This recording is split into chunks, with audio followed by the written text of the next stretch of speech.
HT મકવાણાની team સાથે લાફાવાળી કરવામાં આવી હતી। આરોપીઓને કાયદાનું ભાન કરાવવા માટે તેઓને દોરડા બાંધીને બજારમાં ફેરવવામાં આવ્યા હતા। ચોટીલા મામલતદારની ટીમ સાથે ખનીજ ચોરોએ માથાકૂટ કરી હતી।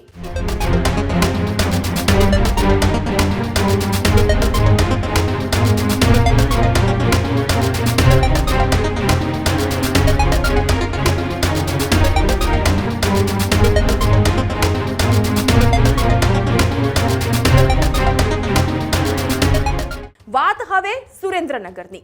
સુરેન્દ્રનગરના થાનગઢમાં આરોપીનો વરઘોડો કાઢવામાં આવ્યો।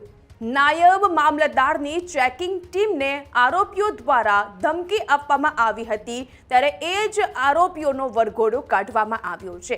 ચોટીલા મામલતદારની ટીમ સાથે ખનીજ ચોરોએ માથાકૂટ કરી હતી। આ ઘટના છે 15 ડિસેમ્બરની કે જે થાનગઢમાં ઘટી હતી।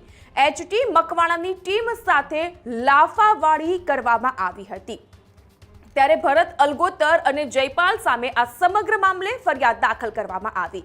મામલતદારની ટીમની ગાડીઓ ઉપર પણ આરોપીઓ દ્વારા હુમલો કરવામાં આવ્યો હતો। આરોપીઓને કાયદાનું ભાન કરાવવા માટે તેઓને દોરડા બાંધીને બજારમાં ફેરવવામાં આવ્યા હતા। ચેકિંગમાં ન આવવા માટે ખનીજ માફિયાઓ દ્વારા અધિકારીઓને ધમકી આપવામાં આવી હતી। જો કે આરોપીઓનો આ વરઘોડો કાઢવા પાછળનો એક મુખ્ય આશય એ છે કે તેઓને કાયદાનું ભાન થાય, શાન ઠેકાણે આવે અને જ ખનીજ માફિયાઓ જો આ પ્રકારનું કૃત્ય કરવા માટે વિચારતા હોય તો તેઓ પણ આ સબક મેળવી લે। ગત તારીખ 15/12/2025 ના રોજ રાત્રિના સમયે થાનગઢ મામલતદાર અને મામલતદારની ટીમ જે છે એ ત્યાં આવેલા ભડુલા વિસ્તારમાં રાત્રિ દરમિયાન ગેરકાયદેસર કોલસા બાબતેનું કોઈ ખનન થાય છે કે કેમ એ તપાસણી માટે ગયેલ હતા। એમની આ વિઝિટ દરમિયાન ત્યાંના જ અમુક લોકો જે થાનગઢમાં ભોયરેશ્વર વિસ્તારમાં રહી છે, જેના નામ છે ભરતભાઈ રમેશભાઈ અલગોતર, જયપાલભાઈ રમેશભાઈ અલગોતર, રવિભાઈ ઉગાભાઈ પરમાર, આ લોકોએ ત્યાં ભડોલા વિસ્તારમાં જગ્યા ઉપર આવી અને તમે આ જગ્યાએ કેમ વારંવાર ચેકિંગ કરવા માટે થઈને આવો છો એ બાબતે એમની સાથે છે જીભાજોડી કરી, મગજમારી કરી અને એમને ગાળાગાળી અને ધમકીઓ આપેલી હતી અને એમના સ્ટાફ સાથે મારામારી પણ કરેલી હતી। સાથે સાથે જે એમની સરકારી ગાડી હતી એને પણ નુકસાન પહોંચાડવાની જે છે એ ઘટના બની હતી।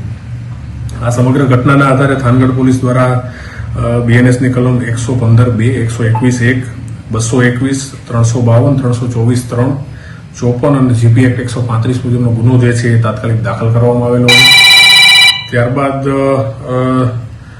આ જે આરોપીઓ છે એની શોધખોળ માટે થઈને સતત પ્રયત્ન ચાલુ હતા અને આજરોજ ચોટીલા તરફનો જે રસ્તો છે ત્યાંથી આ બંને ત્રણમાંથી જે 2 આરોપીઓ છે, જયપાલ રમેશભાઈ અલગોતર અને રવિ ઉગાભાઈ પરમાર, આ 2 આરોપીઓને અટક કરવામાં આવેલા છે અને આગળની જે પણ કાયદેસરની કાર્યવાહી જે છે એ થાનગઢ પોલીસ દ્વારા કરવામાં આવેલી છે અને ત્રીજો જે આરોપી, મુખ્ય આરોપી ભરત રમેશભાઈ અલગોતર જે છે એને પકડવા માટે થઈને હાલ જે પ્રયત્નો છે એ ચાલુ છે।